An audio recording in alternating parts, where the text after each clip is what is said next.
Hello दोस्तों। आज हम पढ़ेंगे ईयर डिसऑर्डर। अपने पहले भी दो पढ़ चुके हैं, ठीक है। जिसने अभी तक वीडियो नहीं देखा जाके देखो। और हम उसका थर्ड पढ़ेंगे, ईयर डिसऑर्डर का परपोर्टेड ईयर ड्रम, ठीक है।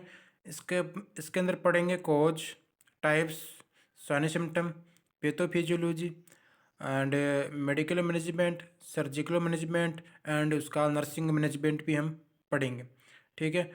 परपोर्टेड ईयर ड्रम का मतलब क्या वो समझो। परपोर्टेड मतलब होता है ओपनिंग। ईयर ड्रम उसका दूसरा नाम होता है टेम्पेनिंग मेम्ब्रेन, जिसका अपने जो कान का पर्दा होता है ना, उसको बोलते हैं टेम्पेनिंग मेम्ब्रेन, ठीक है। वो क्या करता है, साउंड प्रोड्यूस करता है। अगर वो रप्चर हो जाए किसी कारणवश से, या फिर कोई हाई साउंड की वजह से, हाई प्रेशर की वजह से भी क्या हो सकता है, रप्चर हो जाता है। उसकी वजह से क्या हो सकता है, हियरिंग लॉस हो सकता है, ठीक है। पढ़ेंगे rupture of perforation of ear drum, मतलब कि जो अपने टेम्पेनिंग मेम्ब्रेन है या ईयर ड्रम है, उसके अंदर ओपनिंग होने की वजह से क्या हो सकता है, रप्चर हो सकता है। अगर रप्चर होगा वहाँ पर क्या देखने को मिलेगा, इन्फेक्शन देखने को मिलेगा अपन को। हम कोज पढ़ते हैं, हाइज फ्रिक्वेंट साउंड, बाहर से कोई अगर बहुत ज़्यादा साउंड आ रहा है कान के अंदर, क्या पर्दा अपना फाट सकता है, टेम्पेनिंग मेम्ब्रेन क्या हो सकता है, रप्चर हो सकता है, ओपनिंग हो सकता है। हाई प्रेशर, बाहर से कोई वाटर आ रहा है, फ्लूइड आ रहा है कोई कान के अंदर, उसकी बहुत ज़्यादा प्रेशर की वजह से क्या कान का पर्दा फट सकता है, टेम्परिंग मेम्ब्रेन क्या हो सकती है, रप्चर हो सकती है। अब सडन प्रेशर से जो कान का प्रेशर है उसका, वो अंदर से कोई इन्फेक्शन होने की वजह से क्या हो सकता है, वो प्रेशर चेंज हो सकता है। इन्फेक्शन, ट्रॉमा हो गया, फ्रोजन बॉडी होगी, इनकी वजह से क्या हो सकता है, रप्चर हो सकता है, ठीक है। Ear drum. अब पढ़ेंगे type, perforation at margin of the ear drum.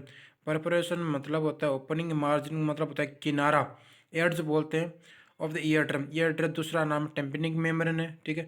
This is a perforation that occur at the margin of the ear drum where the ear drum and ear canal come together. मतलब ये होता है जहाँ पे ear drum होती है ना, जो ईयर ड्रम की किनारा होता है उसको छोड़कर जो बीच में या कहीं भी क्या हो सकता है, रप्चर हो सकता है। किनारे को छोड़ के कहीं भी पार्ट के क्या हो सकता है, रप्चर हो सकता है ईयर कैनाल के अंदर, ठीक है। और सेंट्रल ईयर ड्रम परपरेशन पढ़ेंगे, सेकंड नंबर।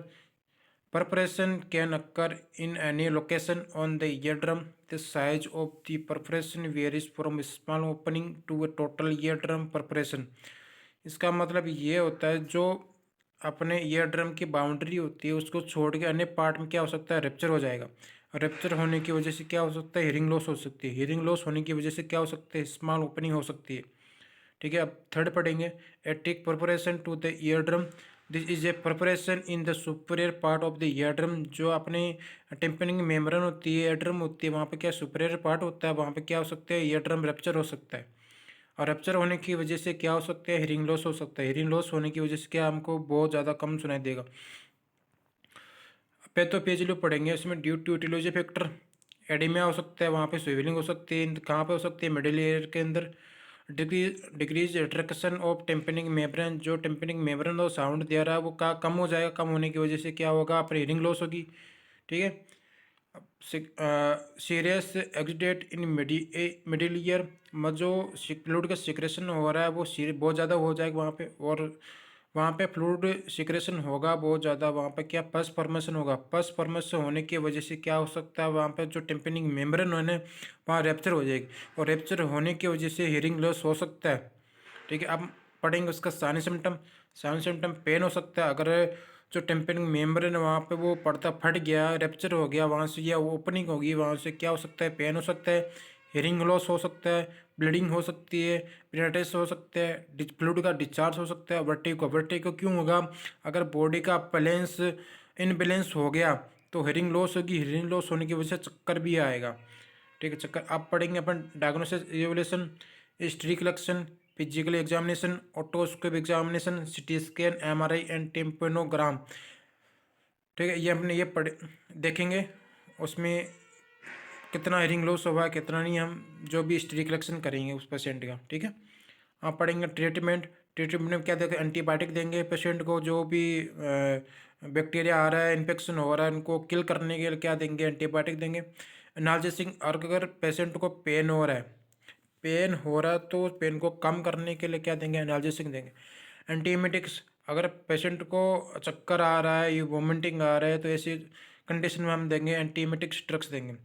और year drop antibiotic, year drop देंगे अपने, टेट्रासाइक्लिन हो गया, इसी ड्रग्स देंगे अपनी, ड्रग्स क्या ईयर ड्रॉप देंगे, ठीक है, जिससे पेशेंट को क्या पेन कम हो सके और इन्फेक्शन को कम कर सके। हम पढ़ेंगे सर्जिकल मैनेजमेंट, इसमें टेम्पनोप्लास्टी होता है। It is the surgical correction of the perforated ear drum is perforated under local anaesthesia in incision में be made behind the ear और endaural through the ear canal. जो अपना ईयर होता है ना, ईयर के पीछे एक स्मॉल इंसिजन मतलब कट लगाया जाता है, और कट लगाने के बाद फिर जो भी पार्ट या रप्चर हुआ है हम उसको क्या निकालेंगे, बाहर निकालेंगे। बाहर निकाल जहाँ ओपनिंग हो रखी है हमने उसको वापस क्लोज कर देंगे, ठीक है। Depend on the location and size of tympanic membrane पर, मतलब कि उस लोकेशन के आधार पर डिपेंड होता है कि वो कितना रेप्चर हुआ है, कितना ओपनिंग हुआ है, कितना नहीं, उसके हिसाब से क्या हो जाती है, सर्जिकल किया जाता है। अब सेकेंड सर्जिकल है मेरिंगोप्लास्टी। मेरिंगोप्लास्टी में क्लोजर ऑफ परफोरेशन कॉल्ड मेरिंगोप्लास्टी, मतलब जहाँ ओपनिंग हुई है ना वहाँ पे हमने उसको क्लोज कर देंगे वापस, जैसा का था वैसा कर देंगे वापस जहाँ ओपनिंग हुई थी, ठीक है। अब ओसिकुलोप्लास्टी पढ़ेंगे, third surgical management. Ossiculo reconstruction is called ossiculoplasty, मतलब कि जहाँ पे वो रप्चर हुआ है वहाँ पर जहाँ ओपनिंग हुई है वहाँ पे क्या करेंगे, वापस कवरिंग कर देंगे वहाँ पर अपने वहाँ पे, ठीक है। अब पढ़ेंगे सेकेंड थर्ड है इसका surgical nursing management, sorry nursing management. इसका पढ़ेंगे diagnosis patient related to perforation. Patient को हम पहले असेस करेंगे उसकी कंडीशन कैसी है। Check the hearing capacity of the patient, आप पेशेंट की अपने वो हियरिंग लॉस कितना हुआ है कितना नहीं है वो चेक करेंगे। Assist the pain of the patient, patient को कितना पेन हो रहा है वो चेक करेंगे। प्रोवाइड मेडिकेशन देंगे, प्रोवाइड साइकोलॉजिकल सपोर्ट देंगे, प्रोवाइड हेल्थी एजुकेशन देंगे।